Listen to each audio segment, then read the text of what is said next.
উপজেলা দারিদ্র্য বিমোচন কর্মকর্তার এই পদটিতেই লোক নেওয়া হবে ১৫৫ জন, যেখানে ৫৩,০৬০ টাকা করে বেতন দেওয়া হবে। কর্মকর্তার এই পদের মধ্যে দেখা যাচ্ছে ১,১৭৫ জন লোক নেওয়া হবে। ওয়াও! একটি পদেই ১,১৭৫ জন। হিসাব সহকারী কর্মকর্তার এই পদের মধ্যে ৩৩৫ জন লোক নেওয়া হবে, যেখানে ৩০,২৩০ টাকা করে বেতন দেওয়া হবে। হ্যালো সম্মানিত সরকারি চাকরি প্রত্যাশী বন্ধুরা, আসসালামু আলাইকুম ওয়া রাহমাতুল্লাহি ওয়া বারাকাতুহু। চলে আসলাম সরকারি চাকরির আরও একটি বিশাল নিয়োগ বিজ্ঞপ্তি নিয়ে, যেখানে বাংলাদেশের সকল জেলা থেকে আবেদন করতে পারবেন, ছেলে মেয়ে উভয়ে। আর আবেদন করার জন্য এখানে সময়সীমা কতদিন রয়েছে, আবেদন করার জন্য কতগুলো পদ রয়েছে, কি কি পদ রয়েছে, শিক্ষাগত যোগ্যতা কি প্রয়োজন হবে, বেতন কত হবে, সমস্ত বিষয়গুলো একে একে আমরা আলোচনা করব ইনশাল্লাহ। আশা করি সম্পূর্ণ ভিডিওটি জুড়ে আমাদের সাথেই থাকবেন। সো প্রতিবারের মতন ছোট্ট একটা রিকোয়েস্ট, আপনি যদি এখনও পর্যন্ত আমাদের এই চ্যানেলটি সাবস্ক্রাইব না করে থাকেন, তাহলে চাকরির নিয়োগ বিজ্ঞপ্তি বা নিয়োগ বিজ্ঞপ্তি সংক্রান্ত সকল আপডেট সবার আগে পাওয়ার জন্য চ্যানেলটি এখনই সাবস্ক্রাইব করে আমাদের এই ছোট্ট পরিবারের সদস্য হয়ে যাবেন। আর যারা অলরেডি সাবস্ক্রাইব করেই রেখেছেন তাদেরকে থ্যাংক ইউ সো মাচ। বন্ধুরা, সার্কুলারটি প্রকাশিত হয়েছে গণপ্রজাতন্ত্রী বাংলাদেশ সরকার, স্থানীয় সরকার, পল্লী উন্নয়ন ও সমবায় মন্ত্রণালয়, পল্লী উন্নয়ন ও সমবায় বিভাগ, পল্লী দারিদ্র্য বিমোচন ফাউন্ডেশন PDBF এর প্রধান কার্যালয় থেকে। যেহেতু এইটি একটি প্রধান কার্যালয় থেকে প্রকাশিত হয়েছে, সো সার্কুলারটি একেবারেই ছেড়ে দেওয়ার মতো নয়, এটা একটি অনেক ভালো একটি সার্কুলার। সো এই সার্কুলারটিতে আপনি যদি আবেদন করতে চান, তাহলে আবেদন করার জন্য কি প্রয়োজন হবে এবং বাংলাদেশের কোন কোন জেলা থেকে আবেদন করতে পারবেন, সব বিষয়গুলো একে একে দেখিয়ে দেবো।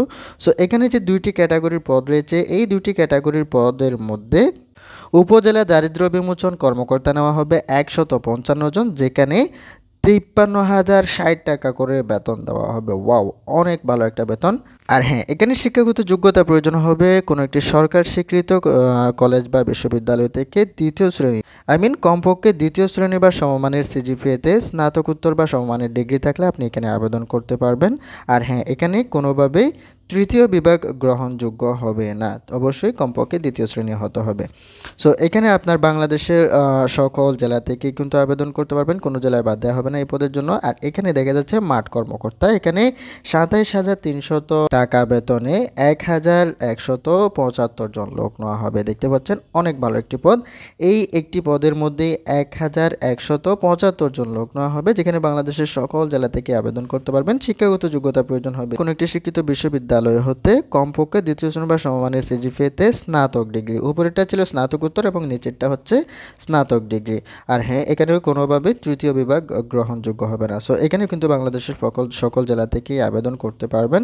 আর তৃতীয় যেই পদটি রয়েছিল, এই যে এই পদটি, এখানে দেখতে পাচ্ছি আমরা পদের নাম হচ্ছে সহকারী হিসাব রক্ষণ কর্মকর্তা, যেখানে ৩০,২৩০ টাকা বেতনে ৩৩৫ জন লোক নেওয়া হবে। এখানে কিন্তু বাংলাদেশের সকল বিভাগ বা সকল জেলা থেকে আবেদন করতে পারবেন, কোনো জেলা বা বিভাগ বাদ দেওয়া হয়নি। সো এখানে দেখা যাচ্ছে শিক্ষাগত যোগ্যতা কোনো একটি সরকার স্বীকৃত কোনো কলেজ বা বিশ্ববিদ্যালয় হতে দ্বিতীয় শ্রেণী বা সমমানের সিজিপিএতে বাণিজ্যে হতে হবে। অবশ্যই বাণিজ্যে স্নাতক বা সমমানের ডিগ্রি থাকলে আপনি এখানে আবেদন করতে পারবেন। সো এই সার্কুলারগুলোতে যদি আপনি আবেদন করতে চান, তাহলে আবেদন করার জন্য সময়সীমা কতদিন রয়েছে সেটা একটু আমরা এখন দেখে নিই। তার আগে বলে দিচ্ছি, এখানে যদি আপনি আবেদন করতে চান, অবশ্যই অনলাইনে আবেদন করতে হবে, অফলাইনে আবেদন করার কোনো সুযোগ নেই। অনলাইনে আপনি ঘরে বসে মোবাইল ফোন বা ল্যাপটপ যে কোনো একটি ডিভাইসের মাধ্যমে তো আবেদন করতে পারবেনই। যদি আপনার আবেদন করতে অসুবিধা হয়, তাহলে যে কোনো একটি অনলাইন সার্ভিস দেয় এরকম কম্পিউটারের যে কোনো একটা দোকানে গিয়ে যদি আপনি বলেন যে আপনি আবেদন করতে চান, তাহলে তারা আপনাকে খুব সুন্দরভাবে আবেদন করে দেবে। সো এখানে আবেদন করার জন্য সময়সীমা কতদিন রয়েছে সেটা একটু বলে দিই। আর হ্যাঁ, আপনি যদি আপনার আবেদন নিজেই করতে চান, তাহলে এখানে যে একটা লিঙ্ক দেখতে পাচ্ছেন, এই লিঙ্কটি আমরা আমাদের ভিডিও ডেসক্রিপশন বক্সে দিয়ে দেবো। সেখান থেকে আপনি শুধুমাত্র একটি ক্লিক করে তাদের ওয়েবসাইটে গিয়ে আপনার আবেদনটি করে নিতে পারবেন। আর এখানে আবেদন করার সময়সীমা হচ্ছে 14 এপ্রিল 2025 খ্রিস্টাব্দ বিকাল 5টা পর্যন্ত। এই সময়টার মধ্যে অবশ্যই আপনার আবেদনটি করে নিতে হবে।